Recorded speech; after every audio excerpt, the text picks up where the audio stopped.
반갑습니다. 저 국립한국경영대학교 공학과 지방공학연구실의 이원효라고 합니다. 여기 서울에 올라와 보니까 서울은 상당히 시원합니다.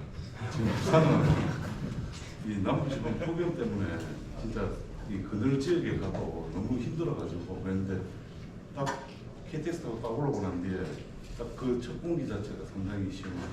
그래서 여기 좀 살만하겠다 생각이 들었습니다. 제가 오늘 발표할 내용은 실트질몰에서 점착역과 앵커의 회전 오차를 고려한 석션 앵커 인반지적 산정 파괴 프로세스입니다. 이제 요거는 이제 보통 동해안의 지금 반딧불 프로젝트라고 하는 좀 대심도 해저 질관에 대해서 이제 석션 앵커에 대한 얘기를 좀 해보려고 합니다. 그래서 일단 목차 자체는 이제 서울홍이 쪽, 그다음 기존 연구, 그다음에 회전 오차를 고려한 인발 지질에 대한 파괴 프로세스 선정 및 비교 공부하고요. 그리고 점착역 및 회전 오차를 고려한 실질모래의 수정 파괴 프로세스를 하고 이제 결론 부분을 좀 말씀드리도록 하겠습니다. 일단 이 V식 해상 풍력 같은 경우에는 요 석션 앵커가 있게 되면 이 석션 앵커하고 요 V식 해상 풍력하고는 모어링 라인으로 연결이 되게 되어 있습니다. 이 모어링 라인 자체가 이제 종류가 이제 세미타우트라는 방식으로 거의 석션 앵커의 그 페다의 위치라는 그 최적화된 위치에서 이제 모어링 라인이 나올 때 집안에 해저 집안의 전면은 이제 붙임이 없이 바로 이제 연결하는 형식이 이제 세미타우트 형식이 되겠고요. 그다음에 이제 그 캐트너라고 해서 이제 현수식 방식은 이제 이렇게 이제 해저 집안에 어느 정도의 결의까지 이제 모어링 라인이 이제 그 머드 라인이 이제 접촉이 되면서 이제 되는 타입이 되겠습니다. 일단 이 석션 앵커의 가장 큰 이제 그 관심사 자체가 이제 설치할 때 그 설치 시대의 오차가 상당히 좀 어떻게 되느냐, 수직도 회전 오차 같은 게 문제가 좀 많이 되다 보니까 그거에 대한 내용을 좀 말씀드리고자 합니다. 일단 그 연구 배경 자체는 실제로 이제 석션 앵커 같은 경우에도 이제 그 여러 항목에 대한 고려가 많이 들어가지는데 관입 깊이도 있고 뭐 부합, 그다음에 뭐 관입 속도, 뭐 부합 같은 경우는 이제 진공압에 의해서 이제 석션이 들어가지는 부분에 대한 내용이 되겠고요. 그 외에 이제 저희가 좀 중점을 가졌던 게 이제 수식도하고 이제 회전 오차 부분입니다. 그래서 실질적으로 이제 플로우 카패시티라고 얘기하는 그 석션 앵커의 인발 지지력을 체크할 때 결국에는 아무리 설계 단계에서 뭐 수직도하고 회전 오차는 거의 제로로 어떤 오차가 없다고 보고 설계를 하기 때문에 문제가 이제 실제 설치를 했을 때 과연 이게 이제 괜찮느냐, 이제 그런 문제가 이제 발생을 하게 됩니다. 그래서 이제 특히 문제가 이제 석션 앵커 같은 경우에 모어링 라인은 이게 이제 계류선이 있다 보니까 실질적으로 이제 문제가 좀 많이 발생을 하게 됩니다.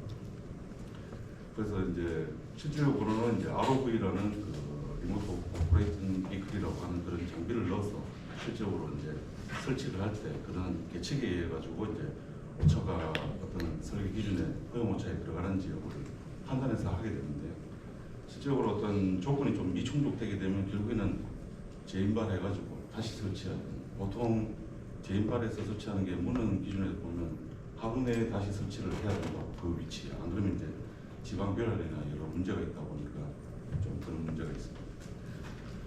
일단 그 연구의 목적 자체가 지금 외국에서는 뭐 좌우 등이 뭐한 그런 인발 지지력에 대해서 이제 수직 가동을 받는 석션 앵커의 극한 지지력부터 뭐 선출할 수 있다고 돼 있고, 뭐 장경비하고는 뭐 무관하다는 얘기를 하고 있지만, 요 같은 이제 그 솔직히 수직 오차나 회전 오차 부분이 고려가 안 됐습니다. 그 전까지는 한 2019년도나 2020년도 이때까지만 해도 이런 회전 오차나 수직되는 문제가 이제 크게 관건이 안 되다가 2023년도에 이제 장등이 이제 한 연구에서는 이제 회전 오차 부분이 조금 더 이제 여기 이제 중점을 두고 이제 연구가 진행됐습니다.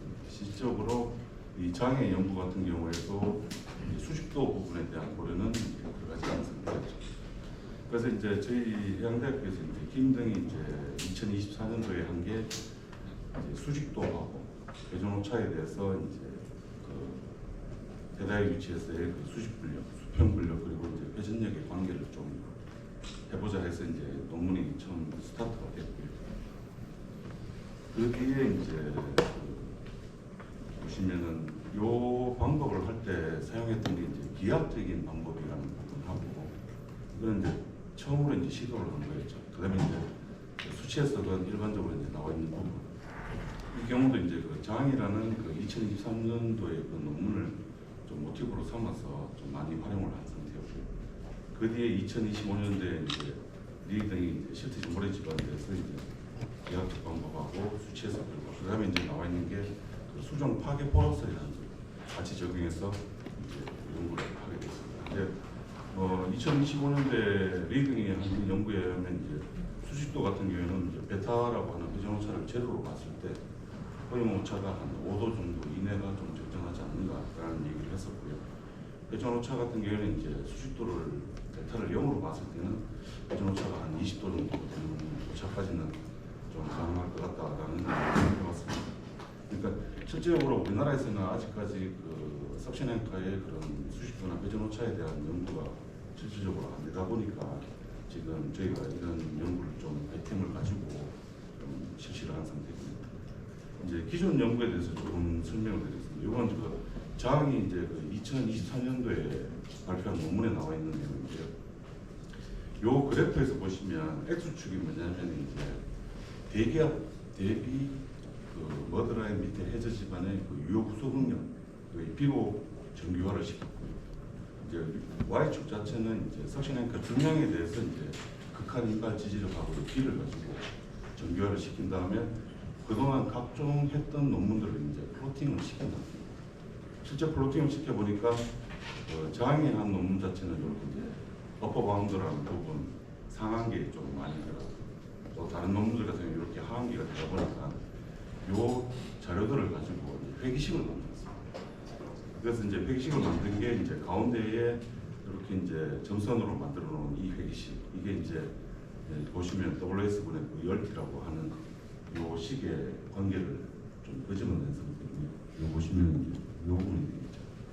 그래서 요거에 대해서 이제 실제적으로 그 가운데 부분을 하고 그다음에 이제 어퍼 바운드하고 로어 바운드라고 하는 상한계하고 하한계 식을 이제 끄집어냈습니다.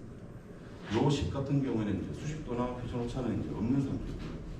요걸로부터 이제 장이 제시한 거는 이제 회전 오차에 대해서 어떤 이제 파괴 프락션에 대한 얘기를 이제 끄집어내고 여기 보시면 각각의 이제 매개 변수가 WS라고 하는 이제 석션행과의 수중 중량이 있어가지고요. 그다음에 K라고 하는 일반적인 K0 13428이라고 하는 전기 투합 개수. 그다음에 이제 대기압 부분이 들어가고 그다음에 석션행과의 그 유효 단위 중량. 그다음에 이제 들어가는 게 뭐 두께하고 뭐 각종 값이 들어갑니다. 여기서 이제 요 K라고 얘기했던 거 아까 그 대기압분의 구속 유용력에 대비되는 걸 이제 우리가 보통 이제 소일 스트레스 레벨 팩터라고 해가지고 이제 지중 응력 그 수준 계수라고 얘기를 좀 어렵게 얘기를 하고 있는데 결국에는 대기압하고 실적으로 석션행과의 그런 유효 구속 응력하고의 비를 가지고 이제 표현을 합니다. 그리고 이제 그 HL 옵트라고 하는 옵티마이제이션 돼 있는 그 수평력 부분에 대해서 이제 이렇게 이제 관계식을 이제 요거 같은 경우에는 파일에서 일반 우리 기초말뚝에서 이제 가져온 내용이 있습니다. 이런 식으로부터 이제 매개 변수를 이용해가지고 결국에는 수식도하고 이제 회전 오차가 고려되지 않은 인발 지지력에 대해서 이제 이런 파괴 프락션 식을 이제 구현하게 됐습니다. 그래서 이 식에 보면 뭐 HL 옵트분의 뭐 H라고 하는 거는 이제 수평력에 대해서 최적화된 그 위치의 H하고 실제 H값, 그다음에 VJ 옵트분의 V라는 것, 그리고 이제 IJK라고 하는 매개 변수를 넣어서 그 IJK의 매개 변수 같은 경우는 이제 람다라고 하는 이제 정경비에 의해서 이제 컨트롤이 되는 상태입니다. 그래서 이걸 가지고 이제 장 같은 경우에는 실제적으로 이제 회전 오차 쪽을 이제 중점을 주다 보니까 실제로 그렇게 나온 값이 이제 PU 값이라고 한다면 요 밑에 있는 이제 PU 베타 제로라고 되는 부분이 있지 않습니까? 회전 오차가 제로인 그거에 이제 요 베타라는 그 회전 오차 부분하고 그다음에 이제 하중각이라고 하는 베타의 위치에서의 그 해저 지반하고의 그런 그 각도 관계를 가지고 이제 이런 식을 이제 나타냈습니다. 뭐 좀 자세한 사항은 좀 설명하려면 얘기가 좀 많아가지고 좀 넘어가도록 하겠습니다. 그래서 이제 이런 그 회전 오차를 고려한 인발질에 대한 파괴 프락션 선정 비교 자체는요, 김등이 2024년도에 했던 그 논문 연구도 있고, 그다음에 이제 리가 한 연구 결과로부터 이제 기하학적 방법하고, 그다음에 수치해석 방법, 그다음에 인발질에 대한 그 파괴 프락션 부분, 이렇게 세 가지에 대해서 이제 비교를 하게 됐습니다. 요거는 좀 간단하게 그냥 설명을 드리는 건데요. 이제 기하학적 방법 같은 경우는 결국에는 어떤 무어링 라인이 이렇게 있게 되면 인발 지질에 대해서 이제 요 베타라는 회전 미스 오리엔테이션이라고 하는 회전 오차가 발생했을 때 실제로 수직 분력하고 수평 분력으로 좀 나누고, 그리고 어차피 회전 오차가 발생한다는 얘기는 이제 T라고 하는 이제 회전 오차가 발생하다 보니까 그 회전 오차를 가지고 석션 앵커의 중심으로부터 이제 2분의 1 D라고 하는 이제 회전 모멘트를 적용을 시켜가지고 이제 결국에는 그 회전 모멘트하고 수직 분력 그리고 수평 분력에 대해서 이제 합력을 가지고 인발 지지력을 이제 계산을 한 상태입니다. 상당히 좀 심플하게 그냥 어떤 수치 해석이나 이런 걸 하지 않고도 좀 할 수 있도록 표현한 부분입니다. 그래서 이제 그 결과로 이제 낸 게 보면 뭐 V는 이제 수직 분력이겠죠. PU 사인 세타 부분하고 이제 H 수평의 부분은 PU 코사인 세타의 코사인 베타라고 하는 이제 수평 분력을 끄집어내서 결국에는 전체적으로 그 합력에 의해 가지고 PU 값을 끄집어내는 방법. 두 번째 이제 수치해석 방법은 실질적으로 이제 그 장등이 모델 제시했던 그 모델을 기준으로 해서 실제로 석션 앵커를 모델링을 하고요.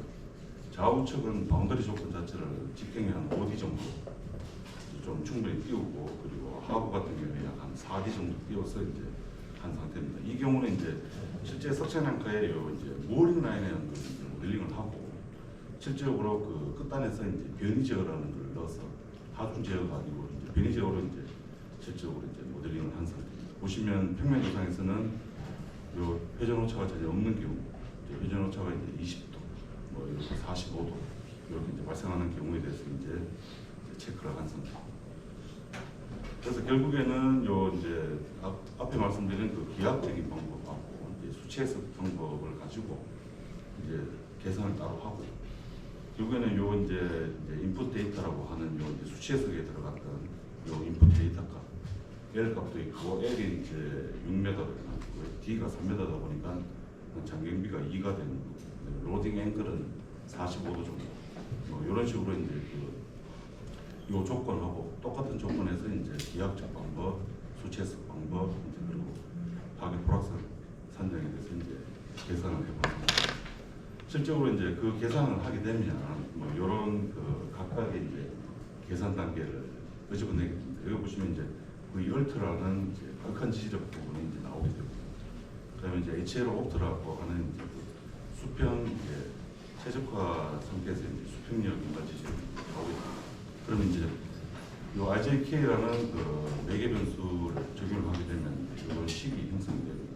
요거를 결국에는 이렇게 이제 H0 옵트분의 H라는 수평 X축하고 V0 옵트분의 V라는 Y축을 기준으로 해서 이제 쭉 이제 트라이 앤 에러 방법으로 이제 끄집어내 보면 이렇게 이제 파괴 프락션이 나오게 됩니다.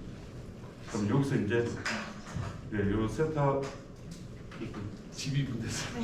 그러니까 세타가 이제 보통 H0 옵트라고 그러면 여기가 세타가 제로겠죠. 이제 석션 앵커가 들어가 있으면 이제 수평으로 들어가는 거고, 그다음에 수직으로 들어가는 경우가 90도고요.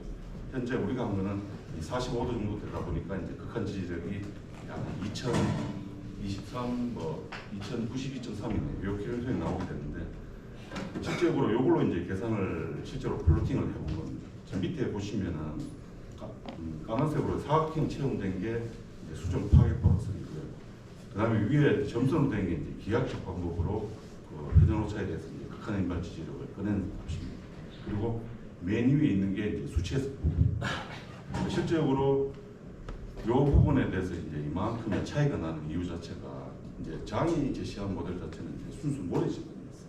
근데 이제 저희가 한 거는 이제 실트질 모래에 대한 보니까 이제 C 값이 존재하다 보니까 그 C 값에 대한 이제 갭이 상당히 커서 이제 그거에 대해서 조금 체크를 하기 위해서 결국에는 그 수정 파괴 플러스는 조금 조정을 했습니다.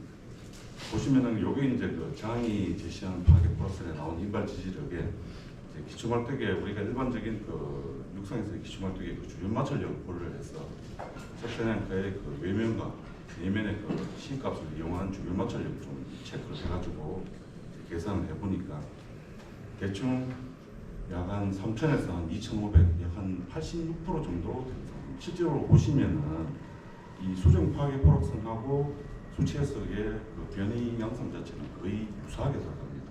그래서 솔직히 지금 그 당시에는 지금 C값에 의한 주변 마찰력을 그렇게만 계산을 했는데 실제로는 좀 더 그에 대한 보정이 좀 있어야 되지 않을까 좀 그런 생각이 들고요. 보시면은 회전오차 같은 경우에는 세타하고 20도 정도 내에서는 거의 유사합니다. 그리고 이제 그 뒤로 가면 기하학적 방법이 조금 크게 나오는 거고요. 수정 파괴 플러스는 조금 보수적으로 나오더라는 얘기를 좀 드리고 싶고요. 뭐 결론 부분은 결국에는 전통력을 가진 신체질 모래지반에 대하여 기하학적 방법 및 수치 해석 결과로부터 인발적 변화를 산출할 수 있는 파괴 플러스는 좀 제시를 한 상태고요. 이 석션앵커의 회전오차도 좀 고려를 한 상태입니다. 그래서 아까 보신 것과 같이 이제 실제로 수치 해석하고 수정 파괴 플러스는 상당히 그 변이 거동 양상이 프로 커패시티 양상이 비슷했는데 그에 비해 가지고 이제 조금 그 갭이 있다 보니까 그런 부분에 대해서 조금 더 앞으로 좀 연구가 돼야 되지 않을까. 그리고 이제 이런 회전오차 부분이나 이런 부분에서 이제 외국에서는 상당히 그 연구가 많이 진행이 되고 있습니다. 지금 같은 경우에도 그전에는 그 순수 모래 지반이지만 지금 현재 연구가 더 진행되고 있는 상태고요. 그래서 저희 국내에서도 좀 그런 연구가 좀 더 좀 활성화돼야 되지 않을까. 왜냐하면 어차피 실제 설계 자체는 석션앵커가 어떤 수직도나 회전오차가 발생하지 않는 조건에서 우리가 계산을 하지만 실질적으로는 실제 그 대신도 같은 경우는 그런 수심 100m 이상을 내려가서 설치를 해야 되는데 그럴 때는 회전오차와 수직도는 불가피한 상황입니다. 그래서 이제 그런 거에 대한 좀 연구가 좀 돼야 되겠다는 얘기고 이 부분에 이렇게 수정 파괴 플러스하고 이제 기하학적 방법이 들어간 이유 자체가 하나의 설치를 할 때 매번 어떤 수치 해석을 할 수가 없잖아요. 그래서 기하학적 방법하고 이 수정 파괴 플러스를 제시를 하게 되면 상당히 쉬운 방법으로 그런 설치 시대의 가이드라인을 좀 할 수 있지 않을까. 이제 그런 판단하에서 이제 이 연구가 진행됐습니다. 그래서 뭐 향후 연구 방향 쪽으로 좀 보시면은 아까 말씀드린 그 C값, 실트지 모래에 대해서 하다 보니까 그냥 주변 마찰력을 그냥 간단하게 그냥 육상의 기초말뚝에 나와 있는 걸 내용을 넣었었는데 그거를 좀 더 좀 업데이트할 필요가 있을 것 같고요. 그다음에 이제 회전오차 부분만 고려를 하다 보니까 이제 수식도에 대한 부분이 고려가 안 돼서 그 부분에 대한 고려도 좀 있어야 될 것 같고, 그다음에 이제 해저 지방이 이제 수평인 구간도 있겠지만 수평이 아닌 구간에 걸렸을 때 그런 경사 부분 고려하는 인발지역 산정의 연구도 좀 있어야 돼요. 그리고 이제 현재 순수 모래 지반, 뭐 실트질 모래라는 부분을 했지만 점토 지반에 대한 연구도 좀 위협한 상태라서 이런 부분에 대한 연구가 좀 더 향후에 좀 계속 진행됐으면 하는 바람으로 이제 이 연구를 좀 하게 됐습니다. 예, 이상입니다.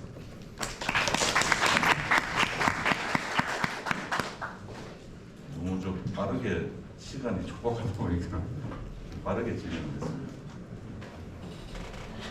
혹시 뭐 준비? 예, 저희 지금 실트질이라든가 모래질의 경우에 이렇게 크게 차이가 난다고 하셨는데, 예. 우리나라 서해는 특히 이런 같은 해저 일대라고 해도 지층의 변화가 상당히 심한데, 반딧불이 지역은 지층이 뭐 어떤지는 모르겠지만 기본적으로 플로팅 하나에다가 보통 한 3개에서 4개의 막아야 된다고 합니다. 그 위치마다 전부 다 이 시추 조사를 다 해야 될까요? 네, 그래서 그렇게 시추 조사를 합니다. 각 그 위치에 보통 한 개수에 이제 석션앵커가 한 3개에서 보통 한 3개 정도가 설치가 되는데 그런 위치에 대해서는 시추 조사를 하도록 되어 있습니다. 그래서 외국 같은 경우에는 그렇게 시추설을 해서 하고 있고요. 지금 아직 반입 프로젝트 자체는 이제 우리나라에서는 아직 계속 뭐 허가 단계부터 뭐 문제가 돼서 아직 진행이 안 되다 보니까 그런데 이제 그런 부분에 대해서 좀 정리를 해야 되겠죠. 근데 이제 그거는 다 시추설을 하게 됩니다. 그래서 저희도 좀 강한 게 뭐냐면 현재 연구 자체가 순수 모래 집안, 이제 뭐 시프티질 모래라고 하지만 실질적으로 복합 집안에 대한 연구는 아직 못 하고 있는 상태거든요. 그래서 이제 그런 부분에 대한 연구는 앞으로도 좀 해야 되지 않을까, 네, 그렇게 생각하고 있습니다. 예. 네, 안녕하십니까. KLG 김경신이라고 합니다. 예. 아무래도 회사 집안이다 보니 제가 좀 이쪽 분야를 좀 잘 몰라서 그러는데 그 수압이 좀 영향이 있을 것 같습니다. 따라서 이게 수심에 따라서도 상부에 올라가는 수압이 좀 달라질 것이라고 저는 좀 생각이 되는데 예. 혹시 이 부분은 어떻게 생각하시는지 좀 궁금합니다. 일단 그 부분은 이 부분을 조금 보고 말씀드리겠습니다. 지금 여기 보시면은 지금 현재 그 석션 앵커에 대한 연구를 하면서 지금 X축에 대해서 이 K 값이라는 값을 넣지 않습니까? 지금 보시면은 실질적으로 대기압 대비 수직 위호 구속 응력이라고 하는 부분 자체가 실질적으로 바다 자체가 이제 뭐 수심 100m 되면 수압은 상당히 작용을 하겠죠. 근데 그만큼 해저 집안에서 부력이 작용해요. 그래서 실질적으로 그런 부력 부분까지 고려를 하게 되면 유형력 개념으로 계산하기 때문에 보통 여기 보시면은 그 K 값 자체가 0.5 정도 되는 게 보통 한 수심이 한 10m 정도 됩니다. 그리고 1.5 정도 되는 게 약 한 수심이 한 20m. 그리고 한 3 정도까지 가려면은 여기는 지금 한 1.5까지 표현되지 않습니까? 3 정도 되려면 한 30m 이상 돼요. 실제로는 부력 부분이 고려가 되기 때문에 그 부분은 이제 조금 크게 그 수직 구성 유형력 개념으로 간다 그러면 이제 크게 영향을 가지는 않죠. 감사합니다. 예. 저기 그 석유 개발할 때 플랫폼이 있잖아요. 그래서 예. 기본적으로 저는 앵커링을 해왔을 건데 예. 이 석유 개발 플랫폼은 상부 구조물이 해상 풍력 같은 거하고 좀 다르기 때문에 예. 저는 그 해설할 때 뭔가 다른 고려가 있을까요? 제가 석유 플랫폼을 해본 적이 없어가지고 뭐 어차피 그래도 이제 그 석유 플랫폼 같은 경우도 해상 풍력이랑 똑같이 구유식으로 떠 있는 상태지 않습니까? 결국에는 그 떠 있는 것 자체를 이제 석션 앵커가 밑에서 잡아주는 타입이기 때문에 그 자체는 크게 뭐 이 자체가 하부 서브스트럭처로서의 그 기능을 하는 데는 크게 별 다르지는 않을 것 같습니다. 예. 그 부분에 대해서는 제가 많이 몰라가지고 일단 그렇습니다. 예. 네, 저기 지금 무어링 타입이 아까 세미 착초 방식은 이제 무어링 라인이 해저면 닿지 않기 때문에 별 영향이 없을 것 같은데 예. 카트리 방식은 지금 터치다운돼서 땅에 내립돼 있는 예. 그래서 지금도 사실은 떡션에서 인발력 산정할 때 말씀하신 대로 고정돼 똑바로 서 있는 거에 인발력을 구하는데 지금 연구하신 것처럼 수직도나 회전 원칙을 고려하신 거는 지금도 굉장히 훌륭한 연구인데 상호 연구 과제에 이제 현수식 같은 경우에 이게 회전하게 되고 상부 지반이 흐트러져가지고 인발 지적이 감소하는 그 트렌치 효과가 있거든요. 예. 최근에 NGI나 쪽에서는 그 연구도 활발히 수행되고 있어서 회전했을 때 지반이 약해지는 지반의 감성 변화까지 고려해 주시면 향후에 좀 더 지금도 훌륭하시지만 더 좋은 연구가 되지 않을까 제안드립니다. 아, 예. 안 그래도 좋은 질문이십니다. 이 부분에 대해서는 저희 연구실에서도 지금 트렌치 효과를 고려하는 연구를 하고 있습니다. 그래서 웬만하면 어차피 이 기압 증명 방법하고 수정 파괴 프로세스 자체는 이제 수계산만으로도 엑셀로도 간편하게 만들 수가 있거든요. 그러니까 이걸 좀 정립화 시켜 놓으면 실제로 석션 앵커를 설치를 할 때 어떤 미리 가이드라인을 잡아놓게 되면은 회전 오차가 어느 정도 생겼다, 이거 수직도가 생겼다. 그래도 이 정도면은 설치를 해도 괜찮겠다. 아니면 재설치를 해야 되겠다라는 기준이 실적으로 뭐 DMV나 뭐 다른 외국 기준에 나와 있긴 하지만 실적으로 우리나라 국내 기준에 맞는 걸 좀 하려면은 좀 더 연구를 해서 좀 정립을 하는 건 좋을 것 같습니다. 뭐 추가적으로 말씀이 없으시면 몇 가지 하도록 하겠습니다.